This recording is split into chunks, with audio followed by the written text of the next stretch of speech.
Hello Earthlings, welcome to yet another video on our channel CP Addict. In this video, we would be explaining a problem which came to a contest which was hosted today on CodeChef. It is called Traversing Trees, and I think this video is going to be a long one, so please bear with it. If you wanna learn or know something about DFS and applying dynamic programming on trees. Let's read the problem statement.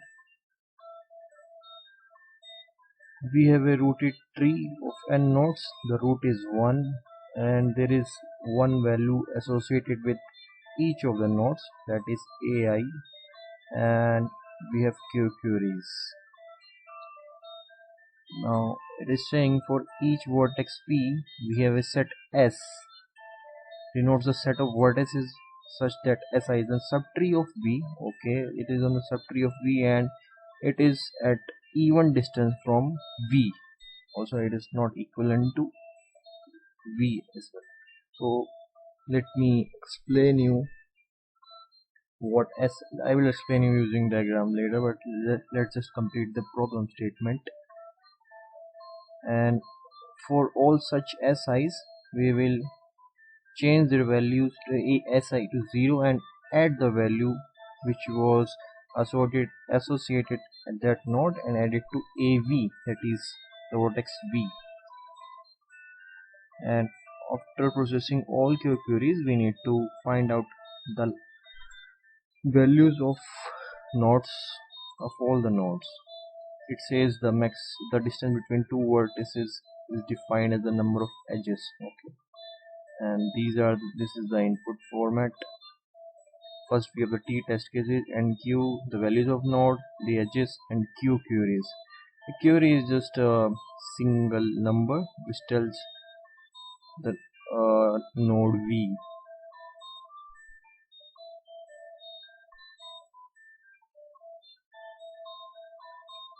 Yeah, let me show this using a diagram. I've drawn one for you guys.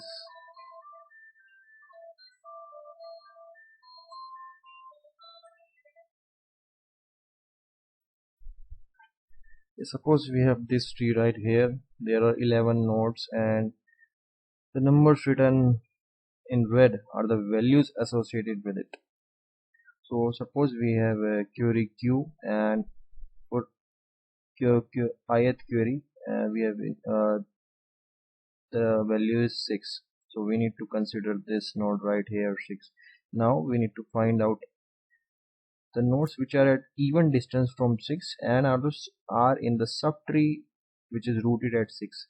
This is the subtree which is rooted at 6 and the SIs will only contain 11 here, as it is at even distance from 6. So what we need to do is assign 0 here to this node and add its value, that is 6, to the node 6, that is a 7 plus 3 6. It will result in 13. So this will be the answer if the vertex base 6. Let me explain another example. Suppose we have for query the value given for v is equal to 1. Now we need to consider all the nodes which are at even distance from 1 and are in the subtree rooted at 1. So this all right here is the subtree which is rooted at 1. So we need to consider 1. Let me change the color. So we need to consider this. We do not need to consider this node as it is the root itself. We need to consider 4 5 6 and 8 9 11. We need to change the values of all these nodes to 0 and add the values to node 1. So if we add all of them, 4 6 13 13 plus the 16 and 22, we need to add 22 more to 2, that will result in 24. So at the end, the value at root 1 would be 24 and value at all these yellow nodes would be 0.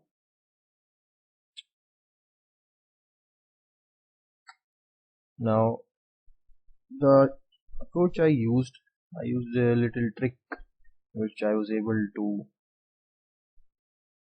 observe.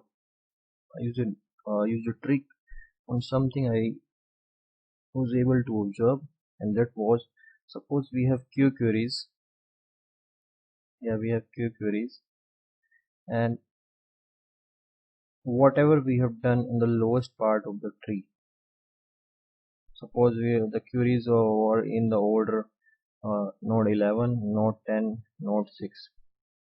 The point we get a query for vertex V at some node which is the ancestor of any of these nodes. Suppose I got new query which is where I got V as 1.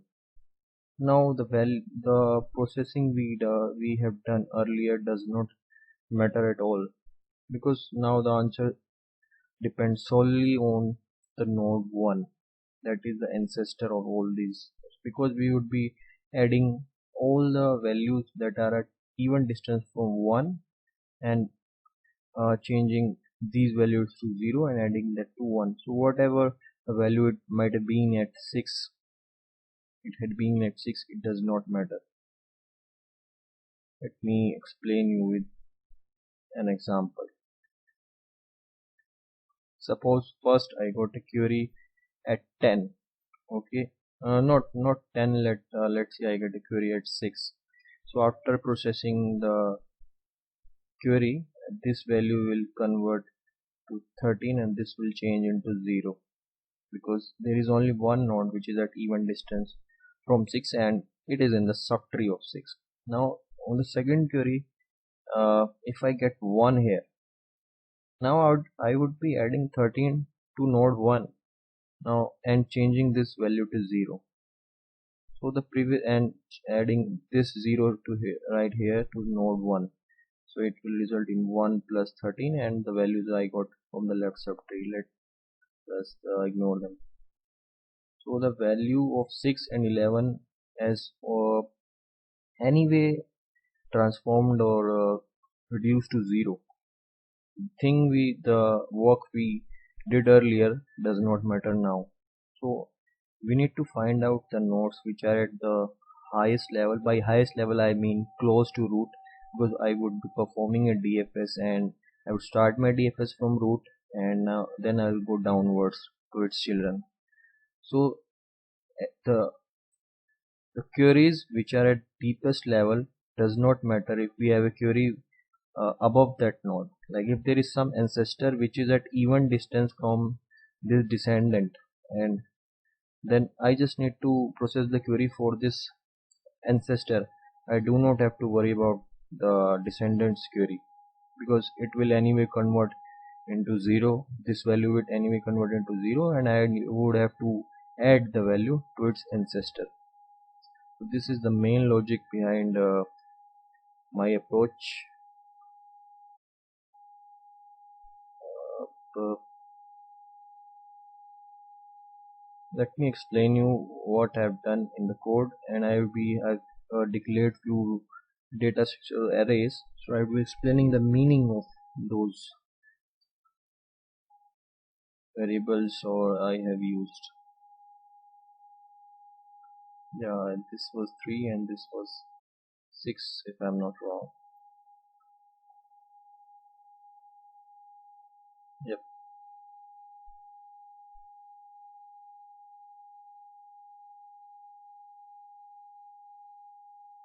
So let me now explain what I've done in my solution. I'll start by explaining these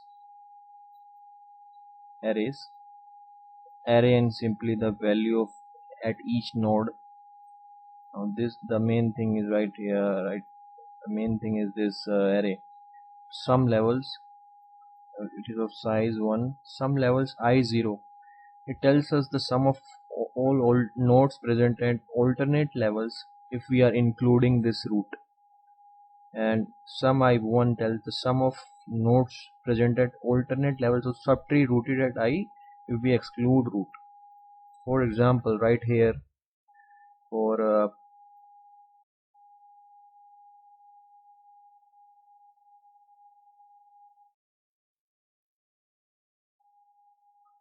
sum 1 0, I would be considering this 1, these nodes and these nodes. This is the sum 1 0. I would add up all these values, and for sum 1 1, it means I'm not including the current node, which is 1. So for sum 1, also the point is I'm adding up the values of nodes at alternate levels, as I'm not including 1 in sum 1 1. So I'm including this. Let's pick green color. For sum 1 1, as I'm not including this, I need to include this level, that is 2 and 3, and this level, that is 7 and 8. Now I've marked these levels using numbers 1 2 3 4 5 6. You can see right here. I have termed it as odd levels and even levels. If the number is even, it is for even level, and yeah, you got the point. Okay, this is for the sum array. Let's see what else I have.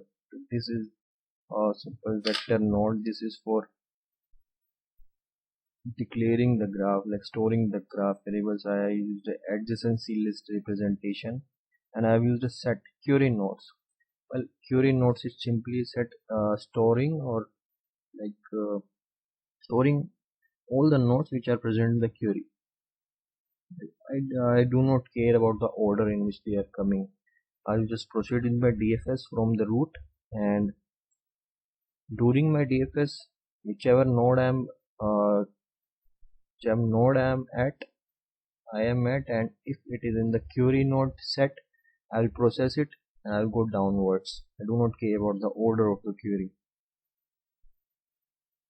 Now let's start from the main function. Yeah, this I've taken the input.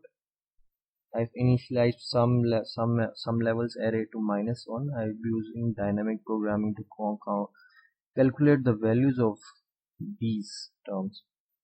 Now I've put the edges, the adjacency list, as I already mentioned. Took the query vertices and stored it in the query node set. Now I proceed to the solve function. Here I'm doing all the processing. Okay, let's see what I've done in the solve function. I've called builddp function on root. This is the builddp function on root, and I've called it twice.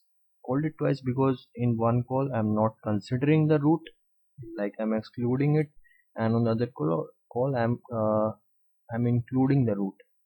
If f equal to 0, I'm terming it as like I'm not including its parent.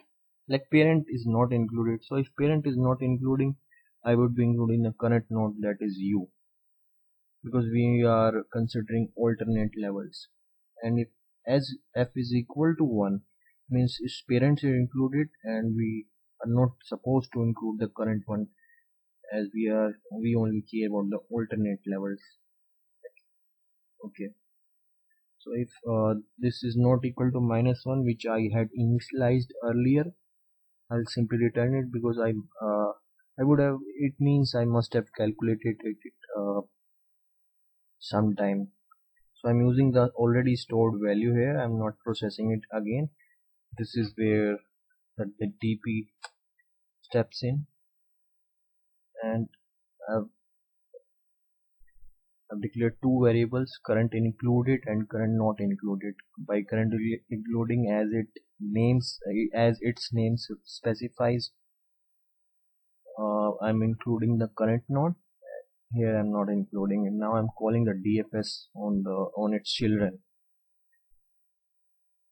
Not DFS, the same function, that is, and calling its own children. And if f is equal to 0, I'm just like here I do not care about the app, right? So as current not included, it means I have not included the current, but then I'm supposed to use, include its children. So I have called to it, call this function to its children c, and put f equal to 0 as its parent, that is u, is not included.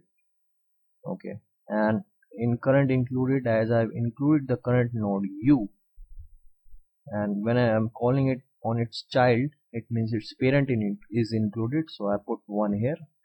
And I in recursive solutions, there is one thing we need to believe, that our recursive calls on its smaller subproblems would give us the correct result. This is called hypothesis in recursive programs. And the second thing is induction. Induction is we are building up the solution for current recursive call using smaller subproblems. The answer we got from smaller subproblems, we use them to build the solution for current recursive call. Now I have called. Now at this point, I'm sure that I've calculated the answer for all the subtrees, all node subtrees, all the nodes which are below the current node, that is u, because I'm calling it recursively. So at this point, I'm sure that I've calculated the answers for the nodes below. Now for some levels u1, as I've already explained, for u1 it means its parent is included, so I am not supposed to include the current one. So I put current not included to sum u1. For sum u0, it means its parent was not included, so I'm supposed to include the current node. I put current included here, and I've returned sum uf. So whatever the value for uf, u and f had been, I'm just as I've calculated it here, I'm returning this value, because there might have been a parent function which had called this current recursive call, so I'm returning the answer so that it can calculate its answer. Now this is for the build dp part. It simply builds up the sum levels dp array. This is the only function of this array. This needs to do. Now after building the array, yeah, I just did this for debugging purposes. Now I've called dfs. Let's see what are the arguments of my dfs function call.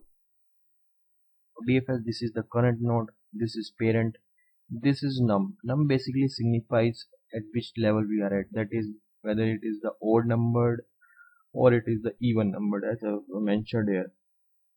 The numbers, because I am maintaining a variable on each of my recursive call, that is num, I'm changing its value from 1 to 1 to 1 to. If that is 1, it means it is odd numbered level, and if it is even, that is 2, and it means it is even numbered level, and it odd done and it even done. Now this you need to put a lot more, not lot more, but you need to focus here, because odd done means I've already found a node during my recursive call, and if odd done is 1, it means I've already found a node at odd level during my recursive call, which was also present in the query nodes. So I've already processed a node which is ancestor of the current one, and which was at the odd level.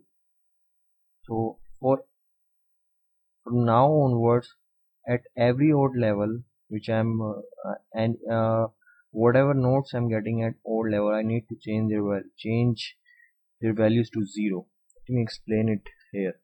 Suppose I've got the query at this I got the query at 1. This is at the odd level. Now if I processed it at 1, then I'm sure that for all these level 3 and level 5 nodes, I must have put zeros in this value. So if after processing this query, if my DFS function reaches at this node, that is 4, I've seen that I have odd done as equal to 1. Now at this point I know that I've already processed a node which is at even odd level and it is ancestor of current node, so I do not need to process it again. I'll just skip it because its value is already 0 because it got changed during the call at 1. So whenever I am at odd level and it is in the subtree of this 1, and I'll just ignore it and go ahead. So the same thing goes for even done. If even done is 1, it means during my recursive call prior to this one, I've already found a node at even level, which was also in the query nodes set. So I've already processed it. So whenever I found a level which is at even, found a node which is at even level and also in the subtree of this node, I do not need to process it because again I'm explaining it again. When the DFS function was called at 2, I must have put this 5 and added to not 2 and put 0 here. So I do not need to don't need to do anything else. I'll just ignore it and go ahead with my recursive call. And this is for the variables. Now let's see what I've done here. If num this is mod equal to 1, it means it's odd level, and odd done is also equal to 1. It means what I was saying earlier, I've already processed a node at odd level and this is also at the odd level. So I've just put array u equal to 0. I do not need to do anything. Put its value to 0 or changed its value to 0. Now I'm calling DFS function on its children. The same thing happens here. If this is even level and even done is equal to 1, I've done the same thing, call it on its children. Now for this part, if I do not find the current node in my query nodes, it means if the node is not in the query set, so I do not need to do anything for this recursive call. I might have done something to this node previously if I had found some node at some of its ancestor node and had processed it, but at this point I do not need to anything. I'll just simply call DFS on its children. Yeah, this I used to find out the level of its children. Now if I have come to this point, it means this node must have been in the query node set and its level hasn't been processed yet. That is, any of its ancestor which were on the same level. By same level I mean odd or even, hasn't been processed yet. That I have not found any of its ancestor which is at the same level, odd or even, and which was also in the query set. So now I need to process it. Now I need to change the value of nodes which are on its subtree and are at a even distance from this node. So now I have seen if it's at odd level, I'll just change the value of, I've set odd done equal to 1 because now I'm processing a node which is at odd level. This info will be passed to its descendants. This info will tell its descendant that yeah, I have processed the one of its ancestor which was at the odd level. I've set odd done equal to 1 and called the DFS function.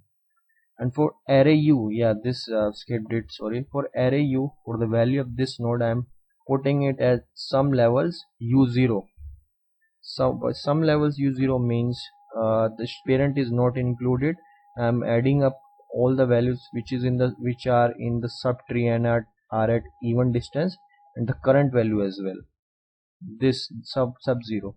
For this, the sum 60 would be addition of 6 and 11. For sum 40, for this node it would be addition of 4, 8 and 9, because in its subtree there are these two nodes which are at even distance from 4. I will add up the values of 8 and 9 to 4. This is some levels 0 to 0. Yeah, some levels use 0. So I'm setting its value and I'm passing this input to its descendants, so that now you do not need to anything if you are at the same level or same type of level as of node U. And if it is not even level, I've done the same thing at the, if it is not at the odd level, that is here, then I have done the same thing for this even level. Yep. After doing this, I'm sure that I must have updated the values of all the nodes, and it only took a single recursive call to process all the queries. And for a DFS call, the time taken by is O of V plus C, that is V is the number of vertices and E is the number of edges we are having in our tree. And adding up these values in our query is also adding takes linear time, not linear, sorry, it takes constant time, as I'm using unordered set. So for each of the query, the time taken by is, I'm taking n time to take the input, and here n again to add the edges, and for this I'm using q, and for my solution I'm just using O of V plus E, and here which is O of n, as there are n nodes and edges. So in total for each call I'm just using, for each test case my time complexity is just O of n plus q, you can say, because here I am taking these queries one by one, like putting a store, inserting it in query set, and after solving I am just printing it here, and at the end I need to flush the values present in node adjacency list and query nodes, because there are multiple test cases. Our answers might overlap with each other if we do not flush the values. This thing should be considered when we are having multiple test cases. That's all for this problem. So there were basically three main things. First of all, I had to build this sum levels array. I'll explain it. I found out the values of this sum levels array using this build dp solution. Explain what is sum UI is, and yep. And the second important thing is the recursive for the DFS code. Like I'm processing the queries from root to children, and I'm not doing any kind of processing at children if I've already processed one of its ancestors which are on the same type of level, whether it be odd or even.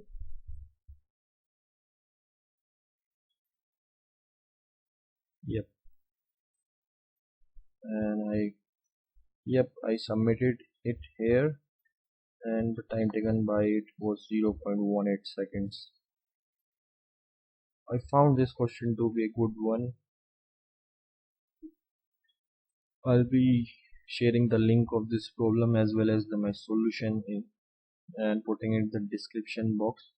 So if you like our videos, please like and subscribe. I'm sure that only I would be glad, I would be very happy if even if one user is still watching my video, because it has been around 30 minutes, and I'm not so sure if there would be anyone who would be watching this video for 30 minutes. But yeah, I did my part, and I hope if anybody listened to it also learned something from it. If you have any kind of doubt, you can put it in the comment box. We'll see it and try to answer your queries. and see you in the next video. Sayonara.